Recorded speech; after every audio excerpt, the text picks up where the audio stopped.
বিসমিল্লাহির রহমানির রহিম। আসসালামু আলাইকুম। সপ্তম শ্রেণীর শিক্ষার্থীরা, তোমরা কেমন আছো?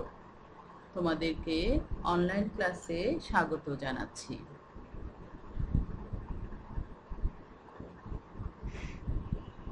আমি সেলিনা আক্তার, সহকারী শিক্ষক, ডাক্তার খাস্তগীর সরকারি বালিকা উচ্চ বিদ্যালয়, চট্টগ্রাম। শিক্ষার্থীরা, তোমরা নিশ্চয়ই সবাই ভালো আছো, সুস্থ আছো। গত সপ্তাহে আমি তোমাদের পড়িয়েছিলাম বাংলা গদ্য থেকে, শব্দ থেকে কবিতা। আর আজকে আমি তোমাদের পড়াবো বাংলা পদ্য থেকে একটি পাঠ। যে আজকে নিশ্চয় তোমরা বুঝতে পারছো আমি তোমাদের কোন পাঠটি পড়াতে যাচ্ছি। তোমরা একটি ছবি দেখতে পাচ্ছ, যে তোমরা সবাই আমরা চিনি যে ছবির এই ব্যক্তিত্বকে। তোমরা সবাই নিশ্চয় চিনতে পারছো, উনি হচ্ছেন আমাদের সবার প্রিয় বাঙালি জাতির জনক বঙ্গবন্ধু শেখ মুজিবুর রহমান। তাহলে শিক্ষার্থীরা, আমরা আজকে পড়াবো শোনো একটি মুজিবরের থেকে।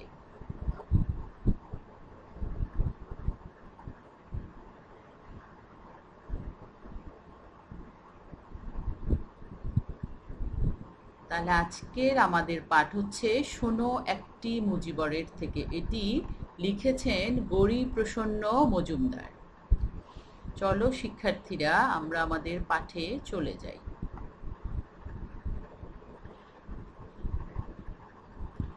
আজকের পাঠের শিখন ফল।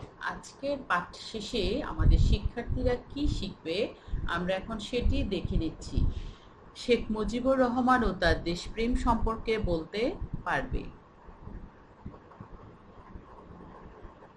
কবি পরিচিতি উল্লেখ করতে পারবে। নতুন শব্দ বলতে পারবে ও বাক্য গঠন করতে পারবে। তাহলে সুপ্রিয় শিক্ষার্থীরা, তোমরা শিখন ফল দেখে নিলে।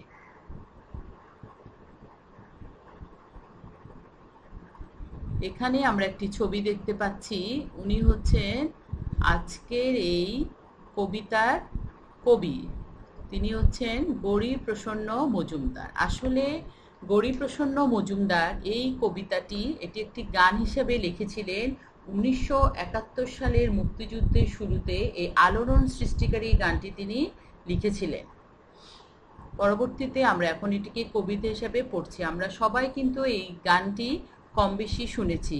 তখনও আমরা জানতাম না এটি কে লিখেছে। এখন আমরা জানতে পারছি এটি লিখেছেন গৌরীপ্রসন্ন মজুমদার। ওনার জন্ম হচ্ছে 1924 খ্রিস্টাব্দে আর মৃত্যু হচ্ছে 1986 খ্রিস্টাব্দে। ওনার আদি পৈতৃক নিবাস হচ্ছে পাবনা জেলায়। 1972 সালে বঙ্গবন্ধুর আমন্ত্রণে তিনি রাষ্ট্রীয় অতিথি হিসাবে বাংলাদেশে এসেছিলেন। মুক্তিযুদ্ধের অবদানের জন্য তাকে 2012 সালে মুক্তিযুদ্ধ মৈত্রী সম্মাননা জানানো হয়। ওনার রচিত কিছু গান আছে অসম্ভব জনপ্রিয়, যে গানগুলো আমরা প্রায় শুনে থাকি। তোমরা এখানে গানগুলো দেখতে পাচ্ছ। কফি হাউজে সেই আড্ডাটা, ও নদীরে নিশিরাত বাঁকাচাঁদ, মঙ্গলদ্বীপ জেলে, যদি হিমালয় আলপসে, ও পলাশ ও শিমুল, আকাশ কেন ডাকে। 71 সালের উনার অনুপ্রেরণাদায়ক কিছু গান আছে, সেগুলো শোনো একটি মুজিবরের থেকে। এটি 71 সালের শুরুতেই আলোড়ন সৃষ্টিকারী একটি গান ছিল। এটি এখনো আলোড়ন সৃষ্টিকারী গান। এই গানটি শুনলে এখনো আমাদের মনে অনুপ্রেরণা জাগে। এই গানটি তখন স্বাধীন বাংলা বেতার কেন্দ্র থেকে বারবার বাজানো হতো, যে মুক্তিযোদ্ধাদের অনুপ্রেরণা দেওয়ার জন্য। এছাড়া আমরা সবাই বাঙালি, মা গো ভাবনা কেন, এই গানটিও আমরা সবাই অনেক বেশি জনপ্রিয়। পথের ক্লান্তি ভুলে।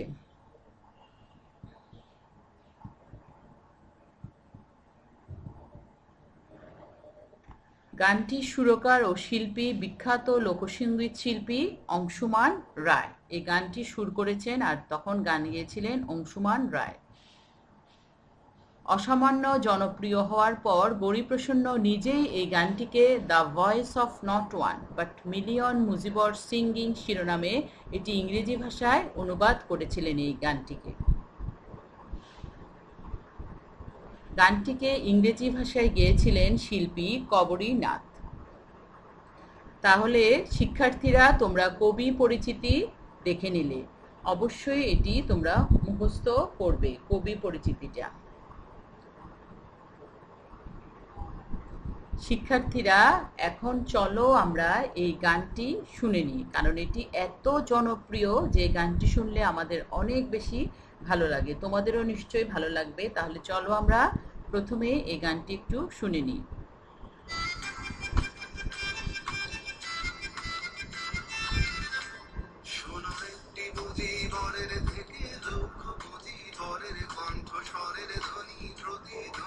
আকাশে বাতাসে ওঠে রনি, বাংলাদেশ আমার বাংলাদেশ, বাংলাদেশ আমার বাংলাদেশ। শোনো একটি মুজিবরের থেকে লক্ষ মুজিবরের কণ্ঠস্বরের ধ্বনি, প্রতিধ্বনি আকাশে বাতাসে ওঠে রনি। বাংলাদেশ আমার বাংলাদেশ, বাংলাদেশ আমার বাংলাদেশ।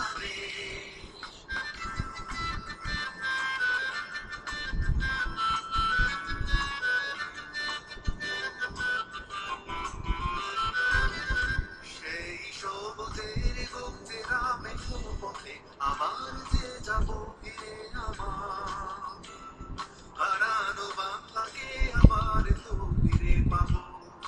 শিল্পে কাব্যে কোথায় আছে আইনে এমন সোনার খনি, শোনো একটি মুজিবরের থেকে লক্ষ মুজিবরের কণ্ঠস্বরের ধ্বনি, প্রতিধ্বনি আকাশে বাতাসে ওঠে রনি। বাংলাদেশ আমার বাংলাদেশ, বাংলাদেশ আমার বাংলাদেশ।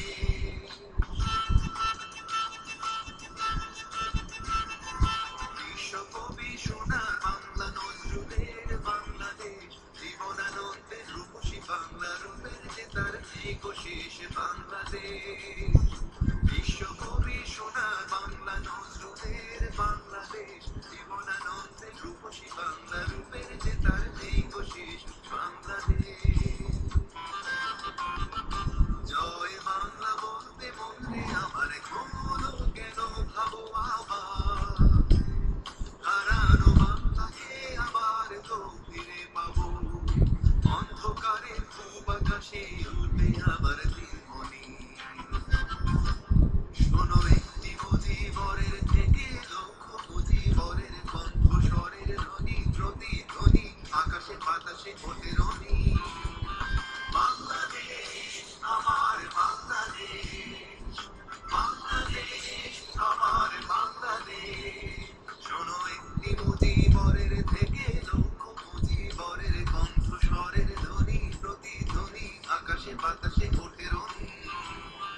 বাংলাদেশ আমার বাংলাদেশ, বাংলাদেশ আমার বাংলাদেশ, বাংলাদেশ আমার বাংলাদেশ, বাংলাদেশ আমার বাংলাদেশ, বাংলাদেশ আমার বাংলাদেশ। শিক্ষার্থীরা তোমরা গানটি শুনলে, অসামান্য সুন্দর একটি গান। এছাড়া আমরা কিছু দুর্লভ মুহূর্তের ছবিও দেখতে পেলাম, নিশ্চয়ই তোমাদের অনেক বেশি ভালো লেগেছে।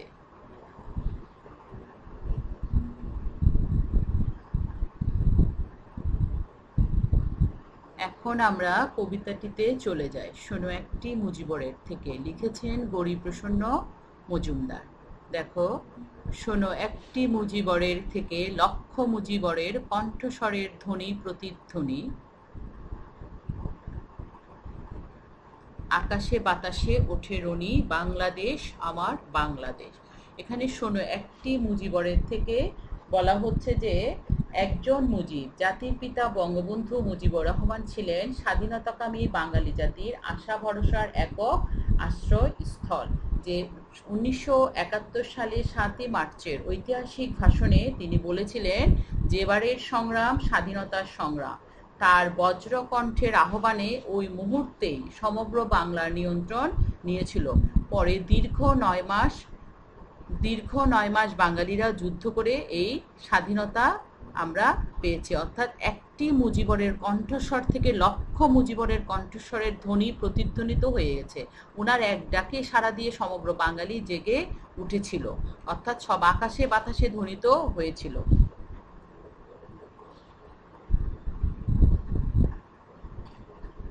সেই সবুজের বুক চেরা মেঠো পথে আবার যে যাব ফিরে, আমার হারানো বাংলাকে আবার তো ফিরে পাবো। অর্থাৎ সেই সবুজের বুক চেরা, আমরা দেখতে পাচ্ছি যে সবুজ মাঠের মাঝখানে যে আইল বেয়ে আমরা চলে যাচ্ছি, সেই মাঠে আবার আমরা ফিরে পাবো, আবার আমরা আমাদের হারানো বাংলাদেশকে ফিরে পাবো। লেখক এই আশাবাদী ব্যক্ত করেছেন। বলছে শিল্পে কাব্যে কোথায় আছে হায়রে এমন সোনার খনি, অর্থাৎ বাংলাদেশ শিল্পে কাব্যে সব কিছুতে বাংলাদেশের অসামান্য খনির মতো এত বেশি বাংলাদেশের শিল্পে কাব্যে অবদান।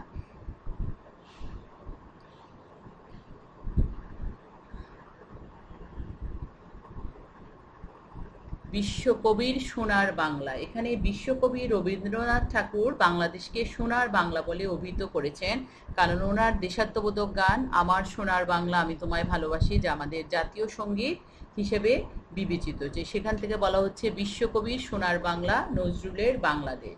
বাংলাদেশ শিরোনামে প্রথম কবিতাটি আমাদের জাতীয় কবি কাজী নজরুল ইসলামের লেখা। এছাড়া জীবনানন্দ দাশকেও তোমরা চিনো। জীবনানন্দ দাশের রূপসী বাংলা বলেছেন উনি বাংলাদেশকে, নিসর্গের কবি বলা হয় জীবনানন্দ দাশকে। জীবনানন্দের রূপসী বাংলা, রূপের যে তার নেই কো শেষ বাংলাদেশ, অর্থাৎ বাংলাদেশের যে সৌন্দর্যের কোনো শেষ নেই, এটা এক এক ঋতুতে এক এক রূপ ধারণ করে।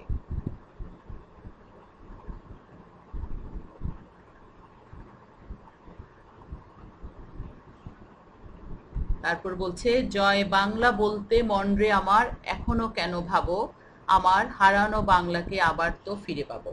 যে পাকিস্তান বিরোধী সকল সংগ্রাম আন্দোলনে জয় বাংলা স্লোগানেই প্রকম্পিত হতো সারা দেশ। জয় সুনিশ্চিত ও অবশ্যম্ভাবী জেনে দ্বিধাহীন চিত্রে এই একটি স্লোগানই সংযুক্ত হয়েছে সমগ্র বাঙালি জাতি। তাই বলছে জয় বাংলা বলতে মন কেন এখনো ভাবো, যে এই স্লোগানেই তো সমগ্র বাংলা প্রকম্পিত হয়েছিল। অন্ধকারে পূব আকাশে উঠবে আবার দিনমণি, অর্থাৎ অন্ধকারের পূব আকাশে, অর্থাৎ আমাদের হারানো স্বাধীনতাকে আমরা আবার ফিরে পাবো, আবার হারানো সূর্য উঠবে। কবিতাটা নিশ্চয় তোমরা সবাই বুঝতে পেরেছো, তোমরা সবাই অবশ্যই অবশ্যই কবিতাটি মুখস্থ করবে। এখানে শব্দার্থগুলো একটু দেখে নাও।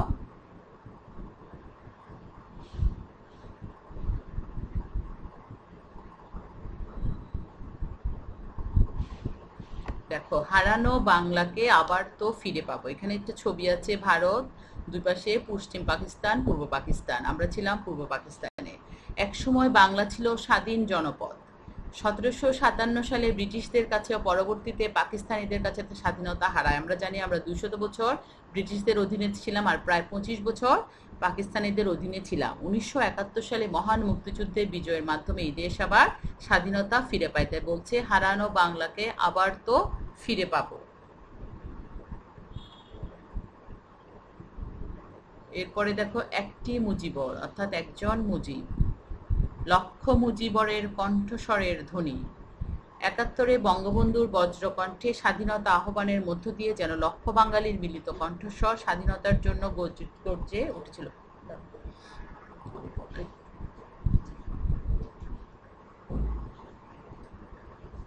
বিশ্বকবির সোনার বাংলা, বিশ্বকবি রবীন্দ্রনাথ ঠাকুর এই দেশকে সোনার বাংলা বলে অভিহিত করেছেন। তার রচিত দেশাত্মবোধক গান, যার প্রথম 10 চরণ আমাদের জাতীয় সঙ্গীত হিসেবে স্বীকৃত। নজরুলের বাংলাদেশ, বাংলাদেশ শিরোনামের প্রথম কবিতাটি আমাদের জাতীয় কবি কাজী নজরুল ইসলামের লেখা। তার কবিতা, সঙ্গীত, প্রবন্ধ সবখানেই বাংলা ও বাঙালির কথা উচ্চারিত হয়েছে বারবার। জীবনানন্দের রূপসী বাংলা, নিসর্গের কবি জীবনানন্দ দাশ বাংলার প্রকৃতির অনিন্দ্য রূপ ও সৌন্দর্য চিরায়িত মহিমায় উপস্থাপন করেছেন তার রূপসী বাংলা কাব্যগ্রন্থে। জয় বাংলা বলতে ভাবো, তো হচ্ছে পাকিস্তান বিরোধী সকল সংগ্রাম আন্দোলনে জয় বাংলা স্লোগানেই প্রকম্পিত হতো সারা দেশ। জয় সুনিশ্চিত অবশ্যম্ভাবী জেনে দ্বিধাহীন চিত্তে এই একটি স্লোগানেই সংযুক্ত হয়েছিল সমগ্র জাতি। শিক্ষার্থীরা তাহলে সবাই নিশ্চয়ই আজকের পড়াটা ভালো করে বুঝতে পারছো। যে আমরা দেখতে পাচ্ছি যে শোনো একটি মুজিবরের থেকে এই গান বা এই কবিতাটি লেখক লিখেছিলেন 1971 সালের মুক্তিযুদ্ধের শুরুতে। এটি তখনও একটি আলোড়ন সৃষ্টিকারী গান ছিল। এখনো এই গানটি আমাদের সবাইকে অনুপ্রেরণা দেয় এবং এটি এখনো আমাদের কাছে অনেক বেশি সমাদৃত। তোমরা সবাই কবিতাটি অবশ্যই মুখস্থ করবে এবং শব্দার্থ টিকাগুলো সবাই শিখবে। কবি পরিচিতি, পাঠ পরিচিতিও শিখবে এবং অবশ্যই বহু নির্বাচনী প্রশ্নগুলো বাসায় অনুশীলন করবে। আর যেহেতু তোমাদের এখন অ্যাসাইনমেন্ট আছে, সেজন্য আমি তোমাদের বাড়ির কাজ দিচ্ছি না। তোমরা সবাই সৃজনশীল প্রশ্নটা বাসায় অনুশীলন করবে। সবাইকে আবারও অনেক অনেক শুভেচ্ছা জানিয়ে আজকের মতো এখানেই শেষ করছি। সবাই ভালো থাকবে, সুস্থ থাকবে এই কামনা করে আজকের ক্লাস এখানেই শেষ করছি। ধন্যবাদ। আল্লাহ হাফেজ।